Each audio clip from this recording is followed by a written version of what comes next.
और अब बात बुल्ली बाई नाम की एक सोशल साइट की। बुल्ली बाई नाम की एक सोशल साइट के बाद सोशल मीडिया और राजनीतिक गलियारों में हलचल तेज हो गई है। दरअसल बुल्ली बाई नाम के ऐप पर बिना अनुमति के देश की प्रोमिनेंट मुस्लिम महिलाओं की तस्वीर अपलोड की गई है। साथ ही तस्वीर के साथ प्राइस टैग लगाकर लिखा गया है।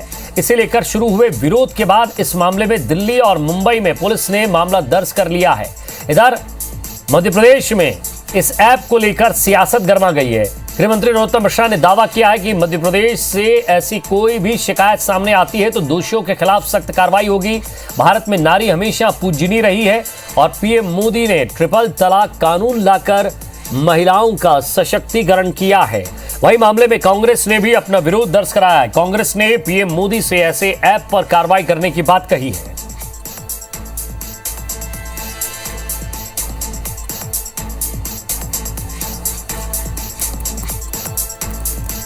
ऐप है वो बुल्ली बाई वाला। नारी का पूरा सम्मान होना चाहिए।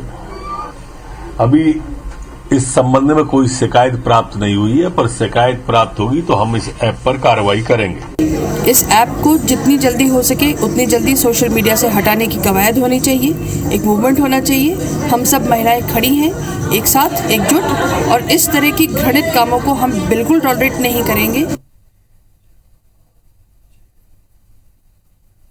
मैं भारतीय जनता पार्टी के प्रधानमंत्री के सहित ही गृह मंत्री और शिवराज सिंह से मांग करती हूँ कि ऐसे लोगों के खिलाफ कठोर से कठोर कार्रवाई हो और यहाँ तक की फांसी हो जो नारी का अपमान करने की कोशिश करते हैं।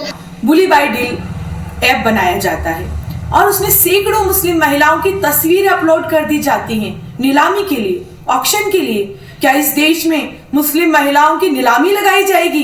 क्यों आखिर सरकार खामोश है? सिर्फ यूजर्स को ब्लॉक कर देना और एफआईआर दर्ज कर लेने से क्या मुस्लिम महिलाओं को सम्मान मिल सकेगा?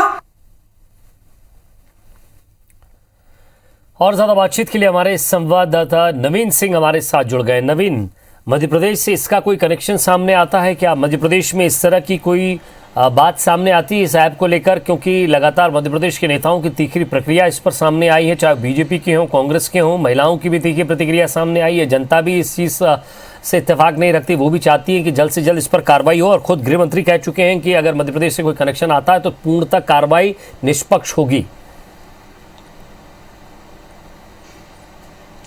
देखिए पुनीत, अच्छी बात यह है कि इस पूरे मामले में बुल्ली बाई को लेकर जो पूरे देश भर में विवाद मचा हुआ है, इस पूरे मामले में बीजेपी और कांग्रेस एक का एक स्टैंड है। एक प्लेटफॉर्म पर बीजेपी और कांग्रेस खड़ी है। हमने दोनों ही पार्टियों की महिला नेताओं से बातचीत की है। दोनों ही पार्टियों की महिला नेताओं ने ये दावा किया है कि वो इस तरीके की घटनाएं बर्दाश्त नहीं करेंगी। दोनों ही पार्टियों ने मांग की है मध्य प्रदेश की सरकार से या केंद्र सरकार से कि इन दोषियों के खिलाफ सख्त से सख्त कार्रवाई हो। हालांकि केंद्रीय सूचना प्रसारण मंत्री हैं अश्विनी वैष्णव, उन्होंने इसको ब्लॉक कर दिया है और जांच के आदेश दे दिए हैं। मुंबई और दिल्ली में कुछ फरियादियों की शिकायत पर केस भी रजिस्टर्ड कर लिया गया है। तफ्तीश लगातार जारी है। चूँकि ये ओपन सोर्स प्लेटफॉर्म पर गिटहब के ओपन सोर्स प्लेटफॉर्म पर ये बुल्ली बाई उपलब्ध था और वहाँ पर जिस तरीके से इसके शेयर लगातार बढ़ रहे थे और ट्विटर के ज़रिए भी इसका प्रचार प्रसार किया जा रहा था। तो हालांकि ट्विटर पर भी इसको ब्लॉक कर दिया गया है और गिटहब के जो जनरेटर हैं उन लोगों ने भी इसको ब्लॉक कर दिया है। लेकिन सवाल ये है कि ऐसे लोग जो हैं उनके टारगेट पर देश की प्रोमिनेंट मुस्लिम महिलाएं क्यों हैं?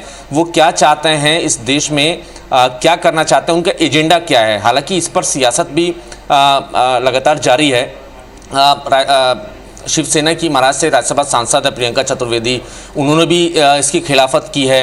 असादुद्दीन ओवैसी ने भी इसकी खिलाफत की है। शशि थरूर हैं कांग्रेस के नेता, उन्होंने भी राज्यसभा में इसकी खिलाफत की। उन्होंने कहा है कि दोषियों पर सख्त कार्रवाई हो और ये एक एजेंडे के तौर पर हिंदुस्तान में इसका प्रचार प्रसार किया जा रहा है। हालांकि राहत की बात यह है विजय कि मध्य प्रदेश में ऐसा कोई भी केस नहीं आया, लेकिन ये जो जनरेटर हैं या जो लोग चला रहे थे बुल्ली बाई नाम से, इनके टारगेट पर देश की कई सारी प्रोमिनेंट मुस्लिम महिलाएं हैं और इन मुस्लिम महिलाओं में सोशल वर्कर भी हैं, पत्रकार भी हैं, महिला पत्रकार भी हैं, कांग्रेस बीजेपी की महिला नेता भी हैं। इससे पहले भी हमें ये जानकारी मिली है कि NSUI की एक्स कोऑर्डिनेटर रही हैं राष्ट्रीय स्तर की, उनके नाम और उनकी तस्वीर के साथ भी इस तरीके से मजाक किया गया है।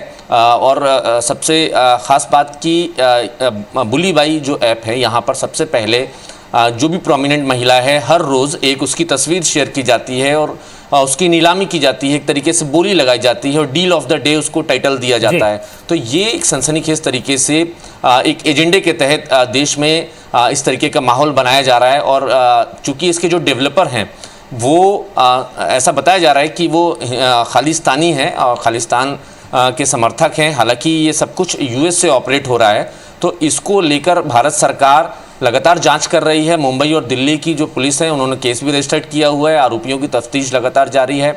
और ट्विटर से भी मांगा गया है लिखित में कि सबसे पहले हैशटैग चलाने वाले या सबसे आगे भी आपसे अपडेट लेते रहेंगे। बहुत बहुत शुक्रिया इस तमाम बातचीत के लिए।